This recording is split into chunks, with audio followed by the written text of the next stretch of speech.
안녕하세요. 청규입니다. 오늘은 2023년 8월 24일 아침 9시 31분입니다. 어제 비트코인 영상이 처음 올라갔었는데요. 오늘이 두 번째 영상입니다. 오늘은 추세선에 대해서 한번 알아보려고 하는데요. 제가 사용하는 추세선은 다른 게 아니라 이렇게 아랫꼬리, 그리고 위에 꼬리와 위에 꼬리들을 연결해 줍니다. 물론 아래 꼬리와 아래 꼬리를 연결하는 것을 상승 추세선이라고 얘기를 하고요. 그리고 위에 꼬리, 윗꼬리를 연결하는 것을 하락 추세선이라고 합니다. 이 추세선은 두 개의 점만 있으면 됩니다. 다시 말해서 여기 아래 꼬리와 아래 꼬리 이렇게 두 개의 점을 연결하면은 하나의 상승 추세선이 되는 거죠. 그리고 위에서 내려왔던 두 개의 점, 위에 꼬리와 위에 꼬리를 연결하면 이런 식으로 하락 추세선을 만들어 줄 수가 있습니다. 근데 보통 저는 추세선을 지우진 않습니다. 지우진 않고 이렇게 추세선을 이탈하고 지지받았던 이런 자리들은 이렇게 놔두고요. 하나의 기준을 잡은 첫 번째 추세선을 그렸던 이 라인을 또다시 고점이 올라왔으니까 여기서 이렇게 내려오던 하락 추세선을 돌파를 하고 새로운 고점을 만들었을 땐 이렇게 새롭게 추세선을 만들어 줍니다. 그래서 하락 추세선을 이렇게 빨간색으로 만들어 주고요. 상승 추세선을 녹색으로 만들어 주고 있습니다. 그렇다면은 이 안에는 추세선이 상당히 많겠죠. 그래서 여기 있는 고점을 중심으로 다음 고점이 있는 것은 이것이죠. 이것은 아직 깨지지 않았기 때문에 진한 색으로 표시를 해줄 거고요. 그 다음에 여기 있는 고점을 기준으로 다음 고점이 여기 있네요. 그럼 추세선이 점점 이렇게 각이 이렇게 내려오는 거로 보일 수 있죠. 여기서부터 첫 번째 추세선, 두 번째 추세선, 세 번째 추세선 이런 식으로 본다라면 추세선의 각이 변하는 것을 볼 수가 있습니다. 그렇다는 얘기는 추세가 하락 추세선으로 봤을 때는 추세의 각이 아래로 기울고 있다. 그러면 즉 뭐가 될까요?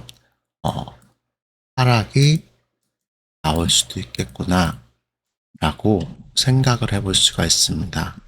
그러면 다시 한번 보면 여기서 하락 추세선의 각이 변했다라는 거, 각이 변하고 있다라는 것은 하락 추세가 지속되고 있다라는 것을 의미합니다.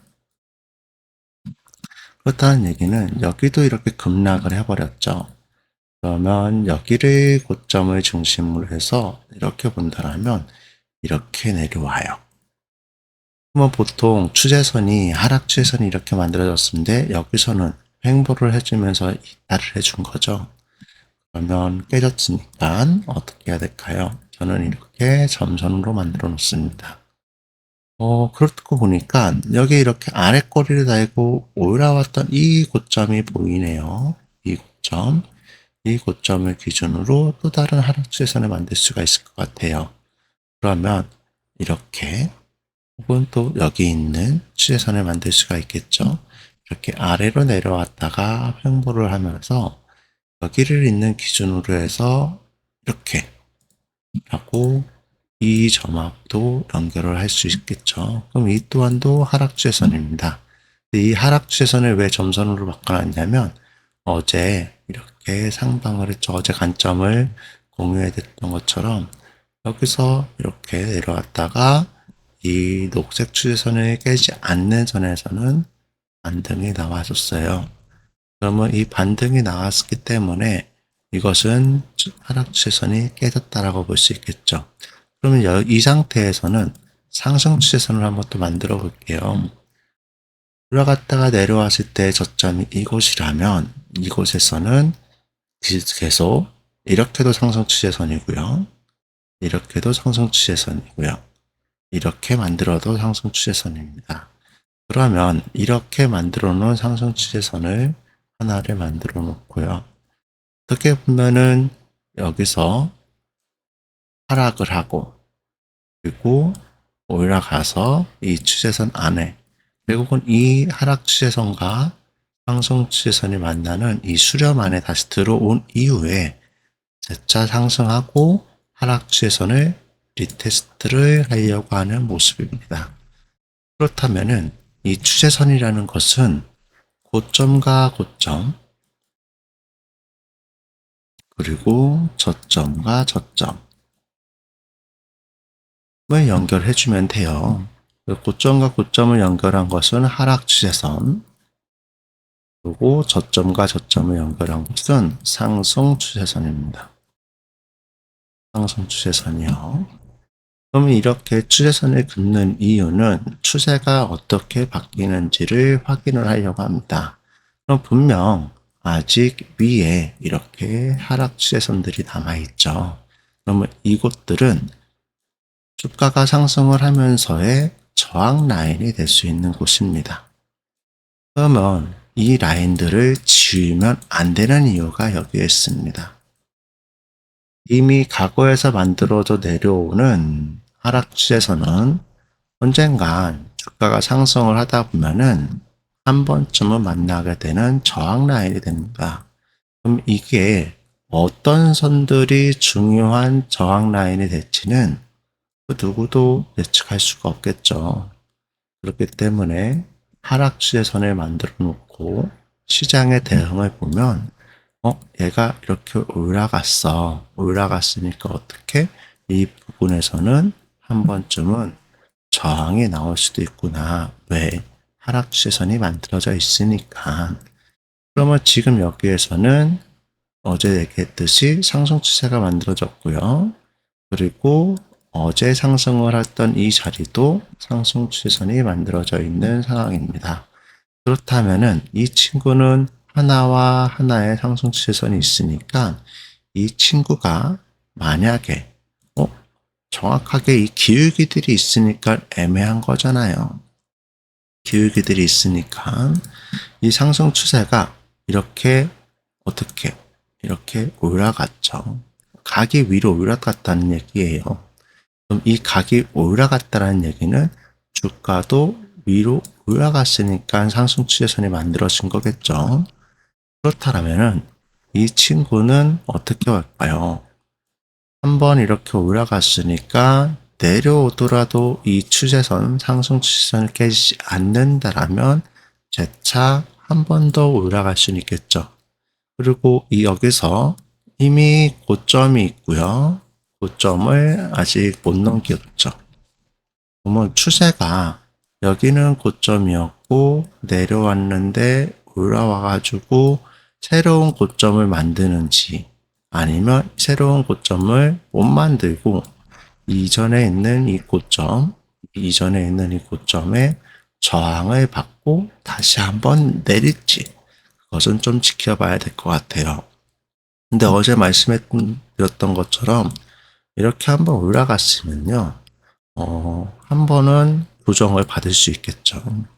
그래서 오늘은 이 추세선이 깨지지 않는 선에서는 상승을 할 거고요. 이 추세선이 깨지더라도 다시 한번 이 하락 추세선, 그리고 여기서 만들어 놓은 이 상승 추세선에 어떻게 지지를 받거나 리테스트를 한다라면 여기서는 다시 한번 올라갈 수 있는 여력이 있습니다. 그래서 오늘은 차트를 볼 때 중요하게 봐야 될 것들은요. 이전에 지속적으로 저항을 받았던 라인이 있잖아요. 어디가 있을까요? 여기를 고점으로 한 이 매물대 있죠. 이 매물대 이렇게 만들어 놓고 보니까 어떻게 돼요? 여기서 내려왔지만 이 매물대를 건드리고 살짝 반등을 해주고 있는 모습을 확인할 수가 있습니다. 그렇다는 얘기는 뭘까요? 이게 저항이었어요. 어떻게요? 저항 매물대였죠. 언제? 여기 이렇게 4번 정도의 저항을 받았습니다. 근데 어제 새벽에, 어제 저녁에 강하게 상승을 해주고 오늘 새벽에 이렇게 내려왔지만 다시금 지켜주고 반등을 했다라는 거는 지금 여기 돌파하고 리테스트를 했다라고 보면 되겠죠. 그러면 이 저항 라인은 이제 무슨 라인이죠? 지지 라인이 되는 겁니다. 그렇다는 거는 이 지지 라인이 깨지지 않는 게 중요하겠죠. 오늘은 다시 저항 라인을 돌파했다가 리테스트를 했다라면 여기서 재차 상승을 해줘야 되는 게 맞습니다. 하지만 그렇지 못한다라면 다시 한번 지지 라인을 만드는 것이 실패가 된 거겠죠. 그래서 오늘은 개인적으로는 이 매물대가 깨지면 안 된다라고 저는 보고 있고요. 시간봉에서는 지켜줘야 되는 자리는 26288.5입니다. 1시간 봉에서 지켜줘야 되는 자리, 깨지지 말아야 되는 자리는 이 자리로 보이고요. 현재 어제 이제 이동평균선을 한번 볼 건데요. 어제도 말씀드렸지만은 이동평균선이 어떻게 해요? 빨간색과 파란색 골든 크로스가 나오려고 합니다. 여기 보시면 이게 골든 크로스가 유지가 된다라고 보면은 이동평균선이 이렇게 위로 올라가려고 하겠죠. 그러면 이동평균선의 기울기가 위를 상방을 가르치고 있기 때문에 조금 더 올라갈 수 있는 여력은 될 것 같아요. 그래서 아까 얘기했던 26288.5, 26288.5 라인을 지속적으로 깨지 않고 지켜준다라면 오늘도 보라색 이평이 또 녹색 이평이 내려오는 이 보라색 이평과 녹색 이평을 만나러 지속적인 상승을 해줄 것 같습니다. 그럼 두 번째로 볼 수 있는 거는 일목균형표죠. 일목균형표를 한번 본다면, 일목구름으로 본다면 지금 현재 어제도 얘기했듯이 골든 크로스가 만들어지고 지속적으로 전환선과 기준선의 지지를 받으면서 상승하고 있어요. 지금 있는 이 현재에서는 조만간 이제 하락이 나올 수 있어 라고 일목구름표가 얘기를 해주고 있습니다. 이곳이 머리일 수도 있다. 어떻게 이렇게 상승한 거에 대한 이곳이 머리일 수도 있다라고 일목구름표에서는 얘기를 하고 있습니다. 그렇다는 얘기는 일목구름표에서 여기 있는 고점 26806을 넘치지 못한다면 나는 약간은 조정받을 수 있어.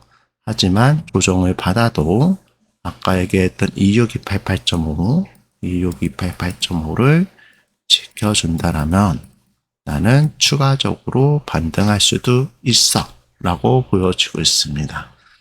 일단 저는 여기 위에 적혀 있는 대로 모든 에버리지, 이동평균선과 이치모쿠, 일목구름, 그리고 피보나치와 프라이스 액션, 하모닉 웨이브 트렌드 등으로 분석을 하지만요. 차트 분석은 감정을 최대한 배제하고요. 있는 사실, 차트가 보여주고 있는, 차트가 얘기해주고 있는 사실을 그대로 팩트만 체크해서 저는 대응하는 사람입니다. 어떠한 시나리오를 만드는 것보다는 차트는 대응의 영역입니다. 그래서 이 추세가 상승하려고 하는 추세인지 하락하려고 하는 추세인지를 알아보기 위해서 저희들이 보조지표들을 사용하지만 보조지표가 아니더라도 아까 처음에 얘기했듯이 추세선의 각이 변하는지 추세선의 각이 올라가는 것들이 이렇게 각이 변하는 것들을 보고 지금은 상승할 수 있겠구나, 지금은 하락할 수 있는 거구나, 이런 것을 빠르게 판단하시고 분별하셔서 시장에 변화하는 시장에 대응을 하시기 바랍니다. 제가 생각하는 기술적인 분석은